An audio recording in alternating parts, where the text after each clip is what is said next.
La diffusion du documentaire France-Afrique suscite des remous au Gabon. Rappelez-vous, on y entend un ancien conseiller Afrique du président Chirac déclarer que le président Ali Bongo n'avait pas gagné l'élection présidentielle.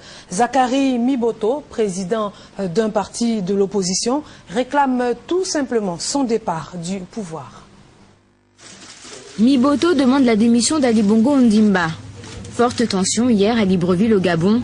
Le président de l'Union nationale, Zachary Miboto, a réclamé au cours d'une manifestation la démission du président Ali Bongo et l'arrêt de la révision de la constitution actuelle. La demande de la démission d'Ali Bongo fait suite à la diffusion sur France 2 du documentaire du réalisateur Patrick Banquet, France-Afrique. Zachary Miboto pointe un passage précis de ce documentaire. Michel de Bonnecorse, ex-conseiller Afrique de l'ancien président français Jacques Chirac et le chef des services secrets français au Gabon, déclare que le vainqueur de l'élection présidentielle d'août 2009 au Gabon est André Baobam, membre de l'Union nationale avec 42% et non Ali Bongo. Des résultats truqués par les services français et le gouvernement gabonais selon eux.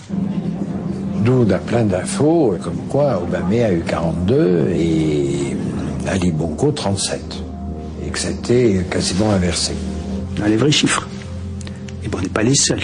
Même l'agence France Presse locale.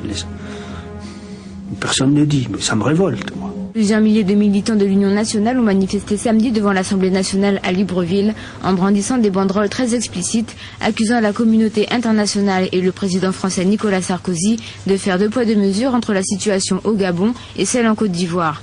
Si Gbagbo part, Ali Bongo doit partir, ont scandé les manifestants, provoquant une réaction énergique du gouvernement gabonais. Paul Bion-Gemba, le Premier ministre gabonais, a envoyé un communiqué ferme à tous les médias. Les propos de M. Miboto relèvent à la limite de la puérilité et juste bonne au fou rire qui convient à cette veille de fête de fin d'année. Ils sont révélateurs d'une ignorance insoupçonnée des mécanismes qui régissent l'interaction des institutions de l'État.